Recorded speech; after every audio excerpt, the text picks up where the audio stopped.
What's going on, guys? Aaron from Top Tier Gaming here, and today I want to cover what sort of happened last weekend, and that was European Nationals. Now, a lot of really cool things came out of this event, and I want to go over sort of the deck that won, first of all, sort of cover the top cut, as well as like what decks were really showing up at the event, and not only that, but also talk about really cool tech cards that came out of the event that you might not be aware of, or things that I think could be more relevant going forward, or things you need to watch out for. Just the cool tech cards and cool things that came out of European Nationals, which was a really cool event. And yeah, before we get into it, I do want to let you guys know, Discord link down below, along with all of our other social media links, if you want to follow the channel more closely. Also, I am trying to hit 10,000 subscribers by the end of the year. I think we are at 9.9k as I'm saying this, so there's a chance we get it by the end of the month, which would be awesome. Thank you guys for the support, but again, if you do like what you see here, feel free to like and subscribe. It really helps me out in what I do here on the channel. And without further ado, let's get into the video. Alright, so the first thing I kind of want to cover is the top 8 of the event and sort of what went down as far as the final rounds of the tournament for the players there. The deck that won was actually Rikka, which I am super hyped for. If you guys are unaware, I actually top 8'd the Fort Worth Regional with a Rikka list myself, and I was the first Rikka top after Power of the Elements. So I would say I am a little bit experienced with the deck, and it's one of my favorite decks. I think it was like so powerful. When I was testing the deck going forward, I was like, yeah, this deck is going to be insane. But like the week I topped, Rikka was like a really sleeper pick. Like no one was on it. There was like 1 or 2 other guys in the room, and it wasn't being played to the extent I thought it would be, because I was testing it and I was like, this deck's really strong. So I'm super glad to see that Marcus Patel was able to pilot the deck to a first place finish, and his list was definitely, you know, a bit different than mine, and I'll talk about sort of his list. But before talking about his Rikka list in particular, looking at the top cut, there were 4 Sprite, which admittedly in top 8 being 4 Sprite, there's a lot. Sprite was definitely a dominant threat at this tournament, arguably still the best deck of the format. It's so powerful, and there's so many different variants, which I really like. That Sprite actually has so many different versions, and I want to talk about one of my favorite Sprite variants, which is actually the Twin variant, which actually was the only Sprite in top 4, which I think is super cool. And the Twin version, I've been saying, I think is a really strong contender, but no one was playing it, so seeing it show up at EU Nationals is very cool, because I feel like it was very underrepresented as a variant of Sprite, and yeah, it actually was super good. There were also 2 Tier Element decks in top 8, nothing super surprising there. Tier Element did get second. Definitely going for, instead of like the pure version or even the regular like punk combo version, second place was actually going for more of like the Topologic Bomber stuff and Topologic Zeraboros. Zeo Mundry was going for that strategy, which I think was really cool, because it was definitely like under the radar. Not many people were expecting that, but definitely worked out for him. And then we can't leave the top cut section without going over the Altergeist deck. Now, I think Altergeist really brought to the forefront one of the like biggest problems in the format, which is Mystic Mine. It is essentially just Mystic Mine Turbo. Like there wasn't much Altergeist actually being played. Now I will say he had some really good plays with Altergeist. I remember maybe it was his top 16 or his top 8 match, where he was able to do like an OTK with the Altergeist stuff with double Hextia. So, you know, sometimes the Altergeist stuff did things, and that was great, but Mystic Mine was the main part of his deck for sure. But seeing Altergeist get as far as it did, making it to top 4, I think is quite impressive for the deck. I know a lot of Altergeist players were super happy to see that. And yeah, that is sort of covering the top 8 breakdown. Now I do want to talk about Marcus Patel's list a little bit, so I will bring that up on the screen. So looking at Marcus Patel's list, I do want to cover sort of his version of Rikka, because Rikka is a deck very near and dear to my heart that I've been playing for, I mean, just like a few weeks in Power of the Elements format, but I played Rikka even over a year ago, and it was a deck I tried to really make work, but it needed the support it got. But yeah, seeing his list, he's running essentially like a very normal Rikka count. I personally think 2 Primula is a little better than 1, but 1 is completely fair. 1 Lone Fire Blossom I think is pretty smart. Like, you can definitely play more than 1, but it's a card that's very weak to interruptions, and you'll see that he does not have Cyframe Gear Gamma in his list. So if you're not running Gamma, Lone Fire is like a lot less good, because you are very weak to Ash Blossom. He decided, instead of playing like the hand trap stuff that I had been on, he is playing Dark Ruler, Mystic Mine as like board breakers and Triple Tactics Talent. Now, Talent is something I've been testing with a lot recently, and I absolutely love it in this deck, so I really like the Talents pick from him. I think the 2 Sowing is really interesting. I personally think 1 is usually the way to go, but 2 worked for him, so that's really nice. I mean, sometimes you draw it and you're able to like use your Rikka Patel into Dryas, and then you can sort of go for like a mini Sun Avalon combo if you just hard open the Sowing. So that works. Really interesting to see that he's running Terraforming because he is on main deck Mystic Mine, right? So like in my list, I played 3 Cone and no Terraforming because I was like, I just want to see the field spell. But since he's running Mystic Mine, he can cut down on his Rikka field spell and have Terraforming, which can play the part of both. So you'll see 2 Rikka field spell, 2 Mystic Mine, and then a Terraforming. I think that's nice. And then one of the bigger things in his list is he is main decking Rivalry of the Warlords, which I think going into a premier event like European Nationals is super smart. When you know you're going to be playing against a lot of just the meta, right? Like Sprite, Tier. Rivalry is an insane card, and I think it's like worth maining if you really expect to play nothing but decks that are weak to it. Me personally, when I went to Fort Worth Regional, I expected like more Math Mech, and things like that, so I wasn't main decking such a heavy floodgate for the meta. I ended up playing against like 4 Sprite, I believe, maybe 5 Sprite, I'm forgetting. So Rivalry would have been great, but like it's something when you're going to a huge event like this, I think is worth it. So yeah, so he played Rivalry, and a lot of people were talking about that. And yeah, I think his list overall looks good. It's a little different from how I would play it and what my list was, but overall it looks like a solid Rikka deck. So now, I want to talk about some of the bigger techs that came out of this event because there are several, and some of them are nightmarishly scary and some of them are very, very cool. So without further ado, let's get into the tech cards. Alright, the first one I want to talk about is an insanely cool tech card. Here it is on the screen. It is Enemy Controller. Now, Enemy Controller, I believe, was played in all the Sprite variants in top 8, all 4 of them. I could be wrong about that. That needs a fact check, but I know for sure the Sprite Twin variant was on Enemy Controller, and the guy who piloted it explains it super well in his deck profile, which I'm probably going to link down below because now that I've mentioned it, I probably should. And yeah, like, he explained it super well.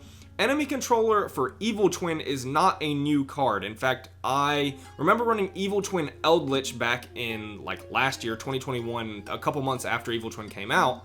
And Enemy Controller was actually a tech some people were playing because if your twin got Veilored, you can chain Econ, take their monster, bring out the other twin, and you still make your twin plays, right? So like it was a budget droplet or just like an additional good go second card. Or, it wasn't bad to set going first either. So Enemy Controller is not like super new for twins, but seeing it pop up in full force at European Nationals was awesome. I think in Sprite, Econ is definitely a crazy good card, and they were using it really well, and I think the twin version plays it the best. Another reason I think Evil Twin Sprite is a very good variant of the Evil Twin strategy, or really I should say Sprite strategy. I mean both, Evil Twins going forward, even after Sprite get hit in the future, we'll probably still play Gigantic Sprite to some extent, so you could phrase it as Evil Twin strategy. I'm just rambling. Enemy Controller, definitely a super huge tech card out of this event, and something that you might see trending upward going forward because it's just a really good card. It's a go second card, it's good going first, which I really like cards like Triple Tactics Talent or Droplet that, are great go second cards, but also are good going first, as opposed to something like Dark Ruler that struggles where you could open multiple going first in your hand, and that's really tough if you decide to main deck it. Like I just recently got first place with Exo Sister at the Conway, Arkansas Regional, and I was main decking Dark Ruler, and you can definitely, draw that card going first, and it makes your first hand just a lot weaker, right? But Econ, Droplet, Triple Tactics Talents, cards like those don't fall prey to that. And yeah, I think Econ is definitely strong moving forward. Now, will it be a mainstay? I'm not sure, but I think for Evil Twin Sprite, you should definitely consider this card if you want to build that variant. Alright, next up, a tech card that I think is quite scary in the format and something I'm not really liking and hoping a ban list can fix soon. We're going to be talking about Joshua Schmidt and his Sprite list that was running Beat Cop of the Underworld. From the Underworld, it's one of those. And this is a meta development that is a little bit frightening because now, you know, tier elements were running Galaxy Cyclone so that they mill it, they have it out to Mystic Mine. But now with Beat Cop, Sprite can main deck Mystic Mine, Beat Cop put a patrol counter on the mine, and now it can't be destroyed, which means their 1 out to Mystic Mine is gone and you deck them out and you win. And this works versus a lot of strategies that only had one specific out to mine. Maybe they're main decking Feather Duster, the Galaxy Cyclone. If you're running Cosmic, you're still fine. But yeah, a lot of main deck outs to mine are now not outs to Mystic Mine because of Beat Cop. And if this is a trend going forward, which as we've seen, if you've been watching the market recently, Beat Cop has gone up. Like, she's doubled in price overnight, and it's something that people are definitely looking at and might trend upwards. So Mystic Mine being protected by a card like Beat Cop really reminds me of Master Key Beetle Vanity's Emptiness back in the day, and of course Emptiness is banned now, and that combo is really disgusting, and I think we're seeing Mystic Mine be pushed to its limits with Beat Cop. And actually, you know, talking about Joshua Schmidt's list in general, I think it's a really cool list. If the list I have up on the screen here is actually his list, and you know it's true, he's running some great cards. He's running Enemy Controller, which again I love, we just talked about. He's main decking Change of Heart. Hey, I mean, you know, this card came off the list, it got a lot of buzz, and then nothing happened with it, and people are like, Change of Heart, it's whatever. But seeing it here, that's pretty nice.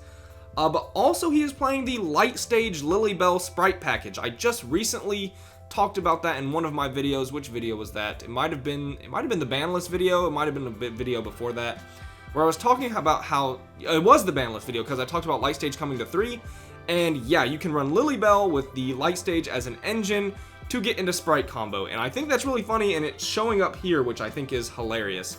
He also decided to play the Pixies, which I think is nice. But yeah, obviously, sort of the most disgusting part about his list is the mines. Like, it is what it is. Mystic Mine is a card in the format. He's trying to win, so fair enough. The Beat Cop definitely pushed it beyond, but seeing his list, no hand traps in Sprite is quite interesting. Deciding to run 3 Dark Ruler, 3 Mystic Mine, 3 Triple Tactics Talents, the Change of Heart, the Econs, and the Prosperities to find them, so fair enough. Like, foregoing the hand traps that are low impact and just going straight for board breakers. You could argue something like Enemy Controller's low impact as well, but you know, it's chainable, it's one of the most versatile cards in the game. So yeah, I think his list was super cool, and definitely the Beat Cop is the tech card here, so that is going to cover it for the 2 bigger tech cards of the tournament. The last sort of, I don't really want to say tech card, but meta trend that should probably be addressed is Red Resonator and Psychic Life Transfer, that sounds right. These cards were being played specifically for the time rules. We have Red Resonator when you're playing sprites, you just gigantic them out, gain, I believe it's 800, gain a certain amount of life points, and then you win in time. Then you have Psychic Life Transfer, which some tier element combo variants were using because they put Xiamen in grave, and then you can banish Xiamen to gain 12, which covers not only your pay 6 for Xiamen, but also your pay 4 for Zephyros. And that actually came up to win a game as well, and these are like really nifty cards that you would never see played in anything if the time rules didn't exist, so you could say it's sort of exciting in a way, but honestly, do we want these cards in the format and winning in time? Like, we all hate the time rules, right? Like, I don't want to say all, there's definitely someone out there that doesn't hate the time rules, but for the most part, the Yu-Gi-Oh community does not like the way time works, but it's a necessary evil to run our tournament smoothly. You can't have 3 turns in modern Yu-Gi-Oh when a turn can take 8 minutes, right? You could be going 30 minutes past the round timer and you'd be leaving every event at 1 a.m. That's just not feasible, but I do think putting the timer at 45 or even 50 minutes, it would increase the event by like an hour to an hour and a half on average, but it's probably just worth it. Like, tournaments would run a little longer, it'd be getting home a little later, but the time rules, they are so bad. There's no other word for it. It is what it is, but these cards being in the format, it really shows that these time rules are not what we want, and I think just giving 5 more minutes would be just a huge, like, it would be Konami just showing that they acknowledge that we don't like the time rules and that 40 minutes isn't enough. Like, I think that's actually the lowest amount of time for any of the super competitive card games. That is going to be it for talking about the techs, and that's going to be it for this sort of European Nationals recap video. What'd you guys think of European Nats? Were you watching the stream? Did you enjoy it? Personally, I thought it was like a pretty enjoyable event, and I really appreciate that the stream had like the guess that card, the who's that Pokemon thing essentially, because when I think it was, you know, NA Nats, it would just be a picture of the screen the whole time, or a picture of the crowd all the time, and I was like, this is, you just have to exit the stream and do something else, right? But that is going to be it for this video. I hope you guys enjoyed. If you did, leave a like and subscribe. This has been Aaron from Top Tier Gaming. Bye, YouTube.